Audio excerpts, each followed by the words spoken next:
നമസ്കാരം. എല്ലാ സജ്ജനങ്ങൾക്കും സന്ധ്യാദീപത്തിലേക്ക് ഒരിക്കൽ കൂടി സ്വാഗതം.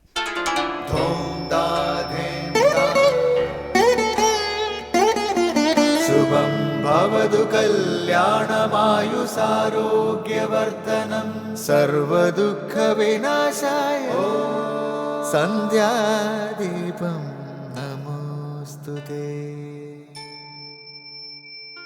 നാമം ജപായനം പുണ്യം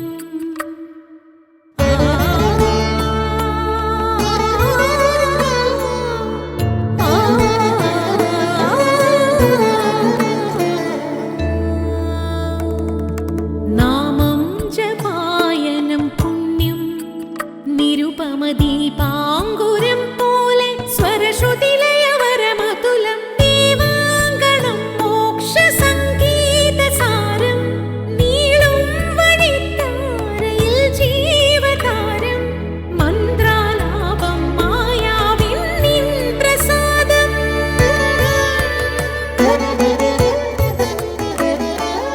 ഇരുൾ നീങ്ങിയുണരുന്ന തെളിനാളദീപം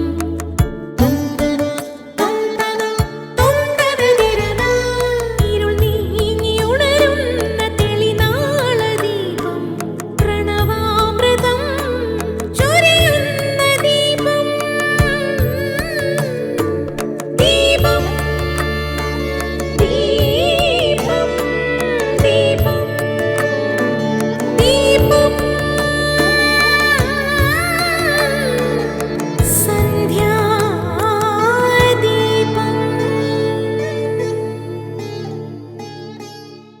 ഭഗവാൻ നമുക്ക് തന്ന ഈ ജീവിതം നമ്മൾ ഏത് രീതിയിൽ മുന്നോട്ട് കൊണ്ടുപോകണം എന്നത് പ്രധാനമാണ്. മനുഷ്യ സ്വഭാവത്തെ സാധാരണ പറയാറുണ്ട് പ്രകൃതി, വികൃതി, സംസ്കൃതി എന്ന്. 4 പേർക്ക് ഓരോ റൊട്ടി കിട്ടി. ഒന്നാമൻ അത് കിട്ടിയ ഉടനെ കഴിച്ചു. രണ്ടാമൻ മൂന്നാമൻ്റേതു കൂടി തട്ടിയെടുത്ത് കഴിച്ചു. നാലാമനാകട്ടെ തനിക്ക് കിട്ടിയതിൻ്റെ പകുതി നഷ്ടമായവനു കൂടി നൽകി പങ്കിട്ട് കഴിച്ചു. ഒന്നാമൻ്റെ പെരുമാറ്റത്തെ പ്രകൃതി എന്ന് പറയാം. തൻ്റെ സുഖത്തെ മാത്രം ചിന്തിക്കുന്നു, മറ്റുള്ളവരെ ദ്രോഹിക്കുന്നുമില്ല, സഹായിക്കുന്നുമില്ല. രണ്ടാമൻ്റെ പെരുമാറ്റത്തെ വികൃതി എന്ന് പറയാം. കാരണം മറ്റുള്ളവരെ കഷ്ടപ്പെടുത്തിയും തൻ്റെ സ്വാർത്ഥത നോക്കുന്നു. നാലാമൻ്റെ പെരുമാറ്റമാണ് സംസ്കൃതി. തനിക്കുള്ളത് പോലും ഇല്ലാത്തവർക്ക് നൽകി തൻ്റെ സുഖത്തിനുപരി ലോകത്തിൻ്റെ നന്മയെ കാക്ഷിക്കുന്നു. ഇതുപോലെ നമുക്ക് കിട്ടിയ ഈ ജീവിതം മറ്റുള്ളവർക്ക് പ്രയോജനപ്പെടും വിധം നൽകുവാൻ നമുക്ക് സാധിക്കണം. അതാണ് സംസ്കൃതി. തുടർന്ന് ശ്രീ കാവാലം ശ്രീകുമാർ പ്രശ്നോത്തര രത്നമാലിക ആലപിക്കുന്നത് കേൾക്കാം.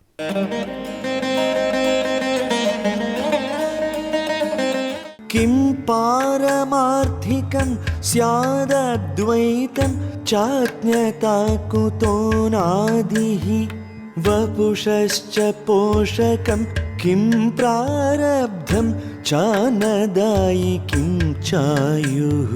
കിം പാരമാർത്ഥികം സ്യാദദ്വൈതം ചാജ്ഞതാ കുതോ നാദിഃ വപുഷശ്ച പോഷകം കിം പ്രാരബ്ധം ചാനദായി കിം ചായുഃ.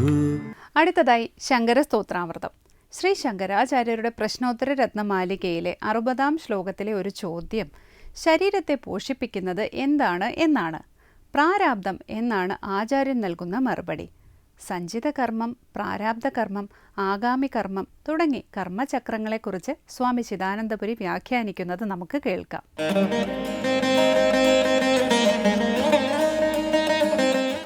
ഓം ഗുരുർബ്രഹ്മ ഗുരുർവിഷ്ണു ഗുരുർദേവോ മഹേശ്വരഃ ഗുരു സാക്ഷാത് പരം ബ്രഹ്മ തസ്മൈ ശ്രീ ഗുരവേ നമഃ. ഓം സദാശിവസമാരംഭാം ശങ്കരാചാര്യമധ്യമാം അസ്മദാചാര്യപര്യന്താം വന്ദേ ഗുരുപരമ്പരാം. ശങ്കരാചാര്യ കൃതികളിൽ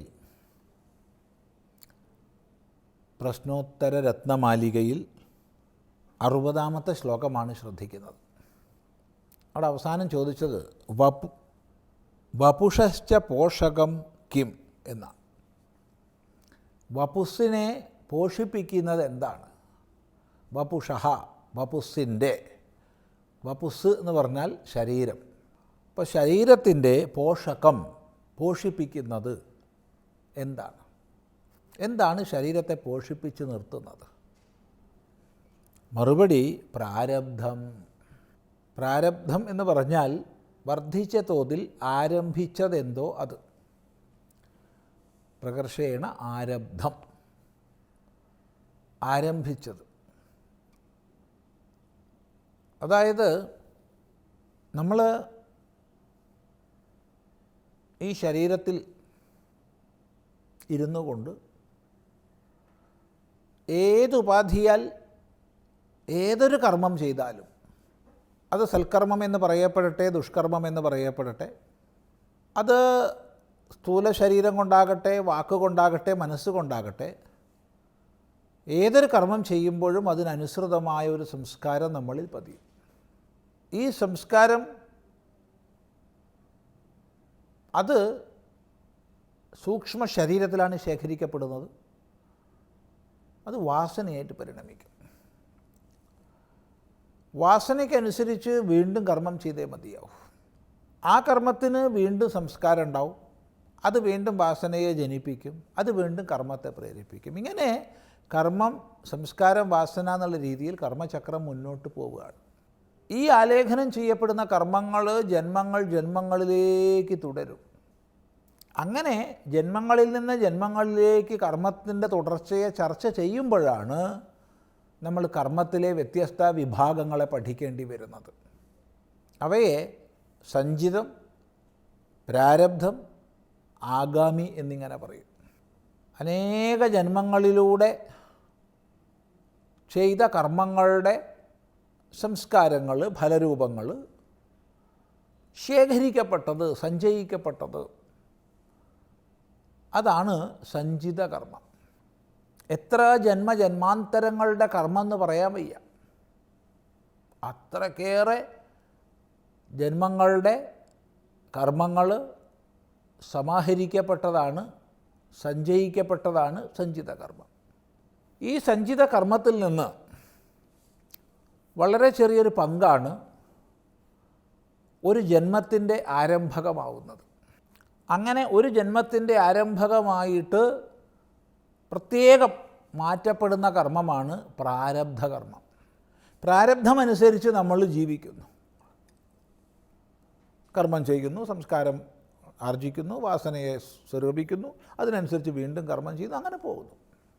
നേരത്തെ പറഞ്ഞ വീണ്ടും അത് സഞ്ചിതത്തിലേക്ക് ചേർക്കപ്പെടുന്നു. ഓരോ കർമ്മത്തിൻ്റെയും ശേഷിപ്പ് സഞ്ചിതത്തോട് ചേർക്കപ്പെടുന്നു. ഈയൊരു ജീവിതഗതിയിൽ പ്രാരബ്ധാനുസാരം ജീവിക്കുമ്പോൾ ചെയ്തതും ഇനിയും ഫലം വന്നു ചേരാനിരിക്കുന്നതുമായ കർമ്മങ്ങളുണ്ട്. അതാണ് ആഗാമി കർമ്മം. അപ്പോൾ ഒരു ജന്മത്തിൽ നമുക്ക് 3 പ്രകാരം കർമ്മത്തെ പറയാം. ഒന്ന്, സഞ്ചിതം, ജന്മജന്മാന്തരങ്ങളായി ചെയ്ത മൊത്തം കർമ്മത്തിൻ്റെ സഞ്ചയം. അത് ഈ ജന്മത്തിൽ ഒരു ഫലവും നൽകുന്നില്ല, അതവിടെ കിടക്കുകയാണ്. അതിൽ നിന്നൊരു പങ്കാണ് അടുത്തതിലേക്ക് പ്രാരബ്ധമായി വരിക. മറ്റൊന്ന് പ്രാരബ്ധം, ഈ ജന്മത്തിൻ്റെ കാരണമാകുന്നത്. പിന്നെ ഇനിയും ഫലം വന്നു ചേരാനിരിക്കുന്നത് ആഗാമി. ഇവയിൽ പ്രാരബ്ധം തൊടുത്തു വിടപ്പെട്ട അമ്പ് പോലെയാണ്. അമ്പ് തൊടുത്ത് വിടുന്നതിന് മുമ്പ് നമുക്ക് എന്ത് വേണമെങ്കിൽ ആലോചിക്കാം. പക്ഷെ തൊടുത്ത് വിട്ടുകഴിഞ്ഞാൽ പിന്നെ അതിൽ നമുക്ക് നിയന്ത്രണമില്ല. ഇതേപോലെ ആരംഭിച്ച് കഴിഞ്ഞതാണ് പ്രാരബ്ധം. അതിനനുസരിച്ച് നമ്മൾ ജീവിച്ചേ മതിയാവും. നമ്മുടെ ജീവിതത്തിലുണ്ടാവുന്ന എല്ലാ അനുഭവ വിശേഷങ്ങളും പ്രാരബ്ധാനുസാരമാണ്. പ്രാരബ്ധം ക്ഷയിച്ചാൽ ഈ ജന്മം കഴിഞ്ഞു, മരണം അപ്പം സംഭവിക്കും. പ്രാരബ്ധം ക്ഷയിക്കാതെ എന്തു തന്നെ ചെയ്താലും മരിക്കില്ല. കെട്ടി തൂങ്ങുകയല്ല, വിഷം കുടിക്കുകയല്ല, എന്ത് ചെയ്താലും ശരി ആൾ മരിക്കുന്ന പ്രശ്നമില്ല. പ്രാരബ്ധം കഴിഞ്ഞാലോ ആ നിമിഷം മരിക്കും. എന്ത് ചെയ്തിട്ടും ഒരു പ്രയോജനമില്ല. ഇപ്പം പ്രാരബ്ധമാണ് ശരീരത്തെ നിലനിർത്തുന്നത്, പ്രാരബ്ധമാണ് ശരീരത്തെ പോഷിപ്പിക്കുന്നത്, പ്രാരബ്ധമാണ് ശരീര കാരണമായത്, ശരീരത്തെ പോഷിപ്പിക്കുന്നത്. ഇത് മനസ്സിലാക്കുക. അപ്പോൾ പ്രാരബ്ധം ശരീരപോഷകം. അപ്പോൾ അടുത്ത ചോദ്യം വന്നു, ശരീരം നിലനിൽക്കണമെങ്കിൽ ഭക്ഷണം കഴിക്കണമല്ലോ, തീർച്ചയായിട്ടും വേണം. അത് ആരാണ് നമുക്ക് ഭക്ഷണത്തെ തരുന്നത്? അന്നദായിക്കും. അന്നത്തെ തരുന്നത് എന്ത്? മറുപടി ആയുഹു. ആയുസ്സാണ് അന്നത്തെ തരുന്നത്. പലപ്പോഴും നമ്മൾ ചിന്തിക്കുക അന്നമാണ് ആയുസ്സിനെ തരുന്നതെന്നാണ്. എന്നാൽ ആയുസ്സിനെ തരുന്നത് അന്നമാണ്. തിരിച്ച് രണ്ട് രീതിയിലും പറയാം. അന്നത്തെ തരുന്നത് ആയുസ്സാണ്, ആയുസ്സിനെ തരുന്നത് അന്നമാണ്. സാധാരണ നമ്മളിതിലൊന്നേ പറയാറുള്ളൂ. അന്നം കൊണ്ടാണ് ആയുസ് നിലനിൽക്കണമെന്ന് പറയും. ശരിയാണ്, ഒരു ദൃഷ്ടിയിൽ അത് ശരിയാണ്. എന്നാൽ കുറച്ചുകൂടി കടന്ന് ചിന്തിച്ചാൽ ഒരാൾക്ക് പ്രാരബ്ധാനുസാരമുള്ള ആയുസ്സാണ് അയാൾക്ക് അന്നത്തെ തരുന്നത്. ആയുസ് ശേഷിച്ചത് കൊണ്ട് അന്നം ലഭിച്ചു. അന്നത്താൽ ആയുസ് നിലനിൽക്കും. ഇത് പ്രാരബ്ധത്തിന് അധീനവുമാണ്. ഇതാണ് ഈ ചോദ്യോത്തരങ്ങളെ ചേർത്ത് വെച്ചാൽ മനസ്സിലാക്കാനുള്ളത്. തുടർന്ന് നമുക്ക് അടുത്ത പ്രാവശ്യം ചിന്തിക്കാം.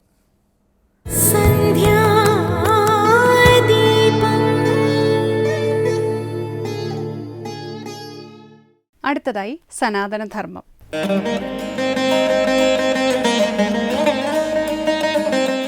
ഓം പ്രതീശ്വരിയെ നമഃ. എല്ലാ സജ്ജനങ്ങൾക്കും എൻ്റെ സാദര പ്രണാമം. കർമ്മത്തെ സാധാരണ 3 വിധത്തിൽ പറയാറുണ്ട്: ഉത്കൃഷ്ടം, മധ്യമം, സാമാന്യം. ഇതൊരു ശാസ്ത്ര വ്യാഖ്യാനമാണ്. സാധാരണ ഒരാൾക്കിത് കേൾക്കുമ്പോൾ ഇതെങ്ങനെയാണ് തിരിച്ചറിയുക എന്നുള്ളൊരു കാര്യമുണ്ട്. അത് സാരമില്ല, അതവിടെ നിൽക്കട്ടെ. അമ്മ പറയാറുണ്ട്, നമ്മുടെ ജീവിതത്തിൽ നടക്കുന്നത് 2 കാര്യങ്ങളാണ്: കർമ്മം ചെയ്യുക, അതിൻ്റെ ഫലം അനുഭവിക്കുക. നല്ല കർമ്മത്തിന് നല്ല ഫലം, ചീത്ത കർമ്മത്തിന് ചീത്ത ഫലം. ഇത് അമ്മ സാധാരണഗതിയിൽ സത്സംഗങ്ങളിലൊക്കെ ഉപയോഗിക്കുന്ന വാചകങ്ങളാണ്. അപ്പോൾ നമുക്ക് കാര്യം ക്ലിയറാണ്. നല്ലത് ചെയ്താൽ നല്ലത് അനുഭവിക്കാം, ചീത്ത ചെയ്താൽ അതിൻ്റെ ചീത്ത ഫലങ്ങളുണ്ടാകും. അപ്പോൾ അതിനെന്താ പ്രതിവിധി? ആ ജീവിതത്തെ തിരിച്ചറിയണം. അപ്പോൾ ജീവിതത്തിൻ്റെ പ്രാധാന്യത്തെക്കുറിച്ച് തിരിച്ചറിയണം. ഈ ജന്മത്തിൻ്റെ വലിപ്പത്തെക്കുറിച്ച് തിരിച്ചറിയണം. മനുഷ്യ ജീവിതത്തിൻ്റെ പ്രാധാന്യത്തെക്കുറിച്ച് തിരിച്ചറിയണം. അപ്പോഴാണ് ജീവിതം എന്ന് പറയുന്നത് ഒരു വരദാനമാണ്. ഇത് നമുക്ക് കിട്ടിയിട്ടുള്ളത്, ഈ ജന്മം കിട്ടിയിട്ടുള്ളത് നരകമാക്കാനുള്ളതല്ല എന്ന് നമുക്ക് മനസ്സിലാക്കാൻ സാധിക്കണം. അതുകൊണ്ടാണ് എപ്പോഴും പറയുന്നത്, ഭൗതികത മാത്രം പോരാ, ആധ്യാത്മികമായ ഒരു അടിത്തറ വേണം എന്ന് പറയുന്നതിനുള്ള കാരണം അത് തന്നെയാണ്. എന്തുകൊണ്ടാണ് അടിത്തറ വേണമെന്ന് പറയുന്നത്?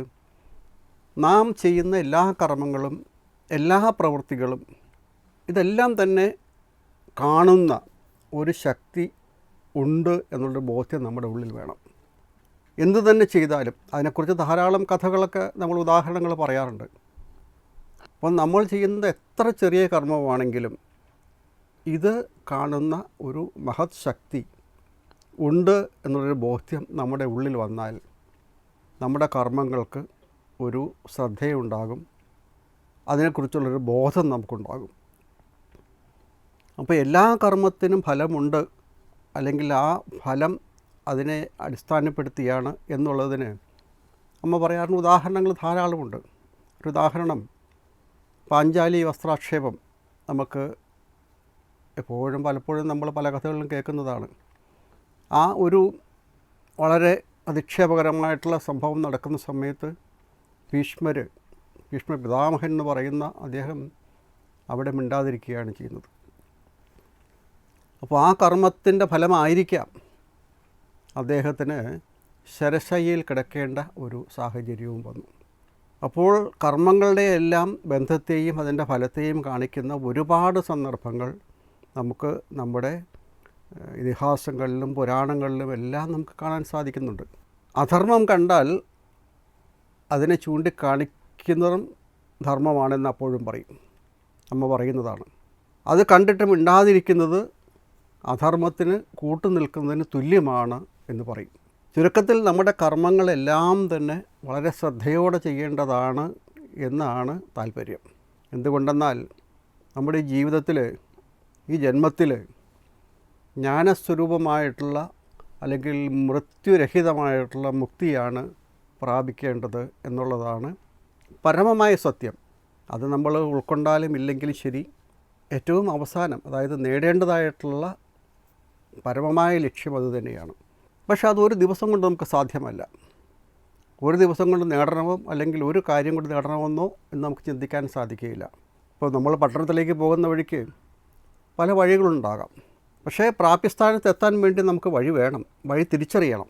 അപ്പോൾ ഈശ്വര വൈഭവം അറിയാൻ വേണ്ടിയിട്ട് നമുക്ക് നമ്മുടെ ശരീരത്തിനെയും മനസ്സിനെയും വേണ്ട രീതിയിൽ ഉപയോഗിക്കുക എന്നുള്ളതാണ് പ്രധാനപ്പെട്ട കാര്യം. അതിനെ എങ്ങനെ ഉപയോഗിക്കുന്നു എന്നനുസരിച്ചിട്ടാണ് നമ്മുടെ കർമ്മങ്ങൾ ശുദ്ധമായി തീരുന്നതും അതിൻ്റെ ഫലപ്രാപ്തി ഉണ്ടാകുന്ന രീതിയിലേക്ക് നമുക്ക് വരുന്നതെല്ലാം അത് തന്നെയാണ്. അപ്പോൾ അതുകൊണ്ട് പറയും, ഈ നരകത്തിലേക്കുള്ള 3 വാതിലുകൾ പറയും. കാമം, ക്രോധം, ലോഭം, ഇങ്ങനെ പറയും. ഈ 3 വാതിലും നരകത്തിലേക്കുള്ള വാതിലാണ് എന്നാണ് സാധാരണ പറയുക. അപ്പോൾ ഇത് 3 നമുക്ക് നമ്മുടെ ജീവിതത്തിൽ വർദ്ധിക്കുകയാണെങ്കിൽ, അല്ലെങ്കിൽ നമ്മുടെ പ്രവൃത്തികളിൽ ഇത് ഏറി നിൽക്കുകയാണെങ്കിൽ, അല്ലെങ്കിൽ ഇതിൽ തന്നെ നമ്മൾ കൂടുതൽ തവണ ചെയ്യുകയാണെങ്കിൽ നമ്മൾ നരകത്തിലേക്കുള്ള വാതിലുകൾ തുറന്നു വയ്ക്കുകയാണ് എന്നുള്ളതാണ് സത്യം. ഒരു കഥ പറയാറുണ്ട്. ഒരു രാജാവ് ഒരു കാട്ടിൽ സഞ്ചരിക്കുന്ന സമയത്ത് ഒരു മുനി ഇരുന്ന് തപസ് ചെയ്യുന്നത് കണ്ടു.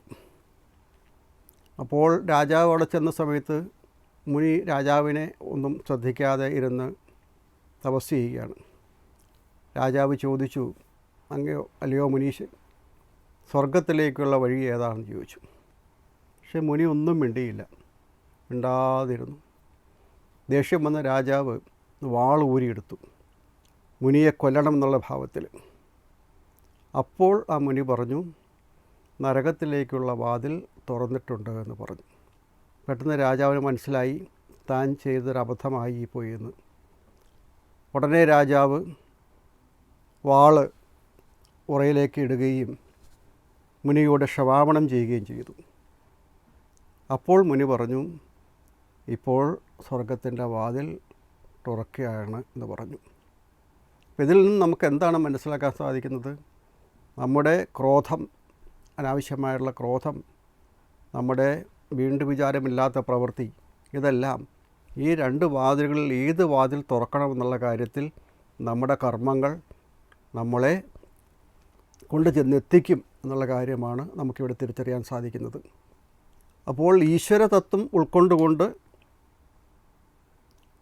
ആത്മീയ അടിത്തറയോടുകൂടി നമുക്ക് ജീവിക്കുന്ന സമയത്ത് അത് നമുക്കും മറ്റുള്ളവർക്കും ഒരേപോലെ പ്രയോജനകരമായി.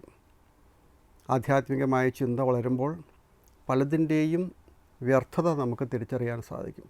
ആ വ്യർത്ഥത തിരിച്ചറിയുമ്പോഴാണ്, നമുക്കറിയാമല്ലോ, സാധാരണഗതിയിൽ നമ്മൾ എന്തെങ്കിലും ഒരു വസ്തു തന്നെ തിരഞ്ഞെടുക്കുമ്പോൾ നല്ലതേത് ചീത്തയേത് നമ്മൾ നോക്കാറുണ്ട്. അതുപോലെ ആ ഗുണമേന്മ നമ്മൾ അവിടെ നോക്കുന്നത് പോലെ തന്നെ പ്രവൃത്തിയിലും ആ ഗുണമേന്മ നോക്കി ചെയ്യാൻ കഴിഞ്ഞാൽ ആദ്യമേ സൂചിപ്പിച്ച ആ കർമ്മത്തിൻ്റെ ഫലം ഉത്തമമായ കർമ്മമായിട്ട് നമുക്ക് മാറ്റിയെടുക്കാൻ സാധിക്കും.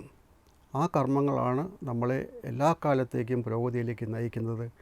ആ രീതിയിലേക്ക് മുന്നോട്ട് പോകാൻ, അല്ലെങ്കിൽ ആ രീതിയിൽ കർമ്മങ്ങളെ ഉൾക്കൊള്ളാൻ നമുക്ക് ശ്രമിക്കാം. ഓം അമൃതീശ്വരി നമഃ.